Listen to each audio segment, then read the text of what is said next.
വാഹനം ഉൾപ്പെടെ ഉരുണ്ടുപോകുന്ന എന്ത് സാധനവും താഴെ നിന്നും മുകളിലേക്ക് ഉരുണ്ടുപോകും. സൌദിയിലെ മദീനയിലെ വാദി അൽബൈല എന്ന പ്രദേശത്ത് അപൂർവമായി കണ്ടുവരാറുള്ള പ്രത്യേക കാന്തിക ശക്തിയാണ് എതിർദിശയിലേക്കുള്ള ഈ ആകർഷണത്തിന് കാരണമെന്നാണ് റിപ്പോർട്ട്. മദീനയിലെ പ്രവാചകന്റെ പള്ളിയിൽ നിന്നും ഏതാണ്ട് 35 കിലോമീറ്റർ സഞ്ചരിച്ചാൽ വാദി അൽ ബൈലാഇ എന്ന ഈ പ്രദേശത്തെത്താം. റോഡിലെ അസാധാരണമായ ഈ കാഴ്ചയാണ് ഇങ്ങോട്ട് സന്ദർശകരെ ആകർഷിക്കുന്നത്. ഇവിടെയുള്ള ചെറിയ ഇറക്കത്തിൽ വാഹനം ന്യൂട്രൽ ഗിയറിൽ ഇട്ടാൽ വാഹനം താഴേക്ക് പോകുന്നതിന് പകരം മുകളിലേക്കാണ് പോകുന്നത്. വാഹനം മാത്രമല്ല, ഉരുളുന്ന കനമുള്ള എന്തും താഴെ വച്ചാൽ അത് മുകളിലേക്ക് ഉരുണ്ടുപോകും.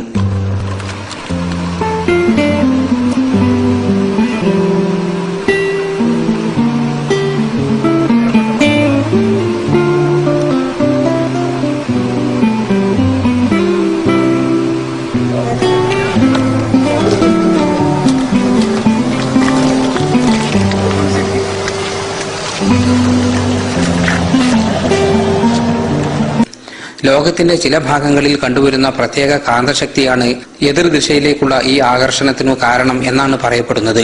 പർവ്വതങ്ങൾ നിറഞ്ഞു നിൽക്കുന്ന ഇത്തരം പ്രദേശങ്ങൾ ഗ്രാവിറ്റി ഹിൽ അല്ലെങ്കിൽ മാഗ്നറ്റിക് ഹിൽ എന്ന പേരിലാണ് അറിയപ്പെടുന്നത്. വാഹനങ്ങളുടെ ഗിയർ ഫ്രീ ആക്കിയാൽ പോലും 100ഉം 120ഉം സ്പീഡിൽ കിലോമീറ്ററുകൾ ദൂരം വാഹനങ്ങൾ മുന്നോട്ടു പോകും എന്നതും ഈ പ്രദേശത്തിന്റെ പ്രത്യേകതയാണ്. അസാധാരണമായ ഈ പ്രതിഭാസം അനുഭവിച്ചറിയാൻ നൂറുകണക്കിന് പേരാണ് ദിനം പ്രതി ഇവിടെ എത്തുന്നത്. മദീനയിൽ നിന്നും ജലീൽ കണ്ണമകരം, ഏഷ്യാനെറ്റ് ന്യൂസ്.